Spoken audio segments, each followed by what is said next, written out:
there, today we're going to be making this. This character's name is Zoe and she's a champion in the game League of Legends.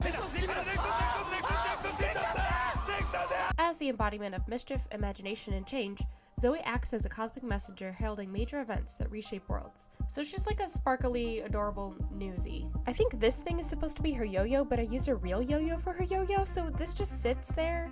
It's like a little gadget thing. I don't know. It kind of looks like it's glowing from within, but I didn't want to mess with LEDs, so I just painted it to look like there's some mystical light coming from inside, which you'll see in the next video.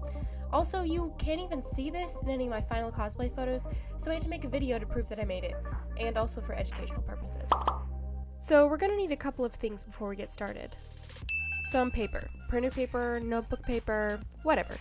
A writing utensil, or several. A ruler. This is a clear ruler I use for pattern drafting, but you can use whatever kind of ruler you want. Some paper scissors. Paint brushes of various sizes. These are cheap, I got them from Hobby Lobby in like a 20-pack. Contact cement, I like to use Weldwood, and you can get that at Lowe's or Menards or places like that. An exacto knife. A box cutter.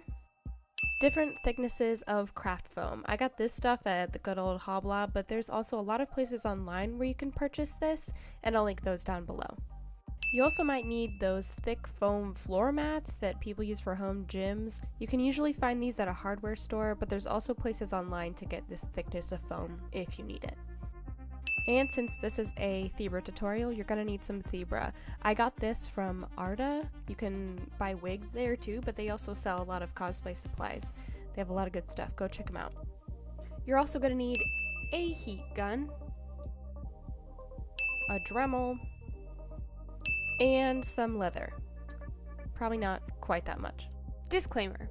Making this prop was the first time I had ever used Thibra or even any kind of thermoplastic, so there's a lot of trial and error involved in this tutorial. I'll make sure to point out the places where I messed up and what you should do instead. Also, you can use any of these techniques in the video to make all kinds of things, props, crafts, whatever you can imagine, so don't let me hold you back. So the first thing I did was make a paper pattern for each layer of the piece. This little guy is shaped kind of like a hockey puck with a beveled rim and a recessed area. I broke up the shapes into levels of depth, the hockey puck base, the slightly raised detail in the middle, and the beveled rim. Here I am drawing out the hockey puck part, which is literally just a circle. I traced that circle and then drew a smaller circle in the middle for the beveled rim piece. I drew myself some crosshair guidelines so my design would be symmetrical, and then drew in the smaller beveled circle and the raised area. Then I cut out all my pieces using the exacto knife when I needed for the curves and the tiny lines. Now we're going to transfer our pattern pieces to foam. I used my big circle pattern and my box cutter to cut out two pieces from the thick foam mats. These will be stacked on top of each other to create the height I want for the hockey puck area. Now we're doing the same thing with the outer rim piece and the raised area. Just trace the patterns to craft foam, this stuff is 3mm thick, and cut them out using your exacto knife.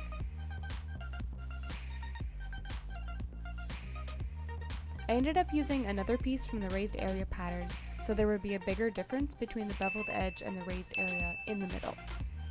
Now we're going to crack open that contact cement. I put a layer on the wrong sides of my circles, making sure I got the edges. Now leave them alone for a little while so they can dry, and repeat for the other pieces.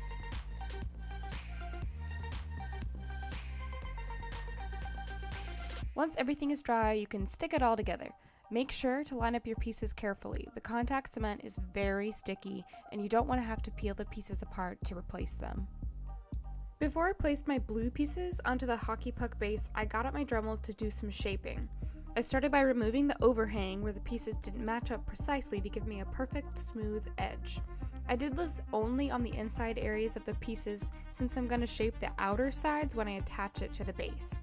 I cut out another circle for my shape through both layers and then Dremel down the sides I wanted to be beveled. Note, this dremeling process took me a long time. It looked good in the end, but I want you guys to know that this was a several hour long process. For your own work, you can be as thorough or as cursory as you like. I also did a pass over the edges of my hockey puck just to get a better circular shape. Next, I attached my blue foam to my hockey puck. If you guys don't already know this, contact cement works differently than normal adhesives. You need to coat both surfaces that you want to attach. You can't just put the cement on one surface and stick the other one onto it because it's made to adhere to itself. As promised, now I'm taking my Dremel again and shaving down the overhang. It's better to cut your foam bigger than you think you'll need rather than smaller just for this reason. You can shave down the extra, but you can't really add more if it's too small. And now I'm beveling the outer circle just to the point where the blue foam meets the gray. The contrasting colors help me make sure I had the angle even all the way around.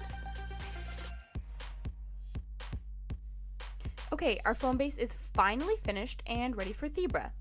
I wasn't really sure how far I was going to be able to spread the Thibra once I heated it, but I started by cutting circles out of the paper pattern I made earlier, one to cover the top and one to cover the bottom.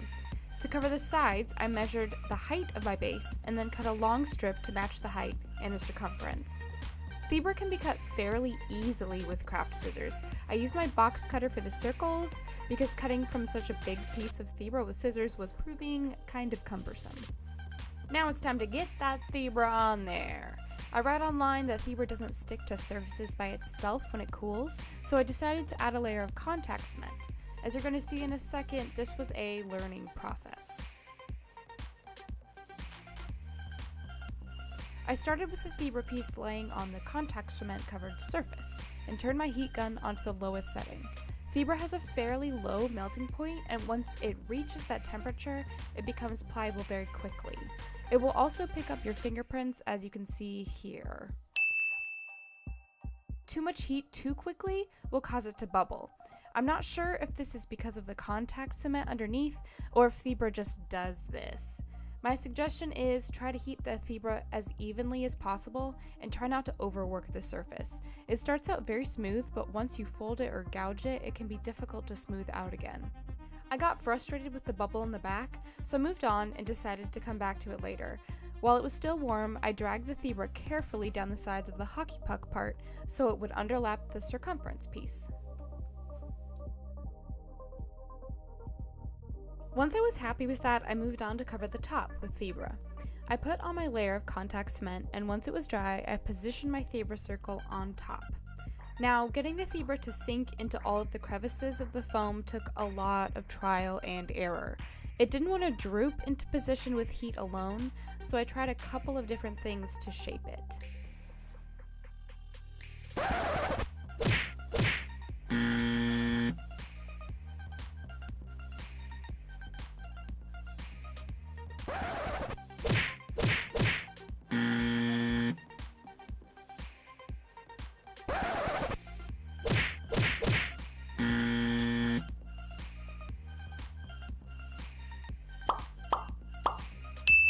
I found that soft, pliable paintbrushes work the best because they won't leave marks and also don't stick to the warm Thibra.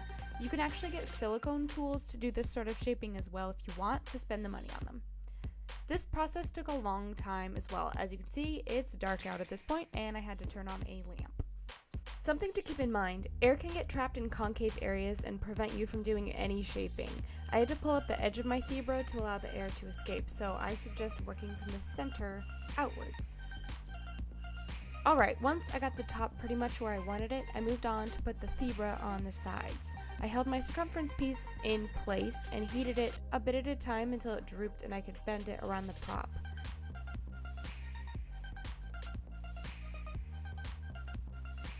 I didn't use any contact cement for this part. Instead, I smoothed the side pieces so they would overlap the top and bottom pieces, since Thibra sticks to itself more than anything else. Once the edges were nice and smooth, the last thing I did was sandwich a strip of leather into place on the back. I just warmed up the area and pressed the leather into the Thibra, placing another small square on top, warming it and smoothing it down.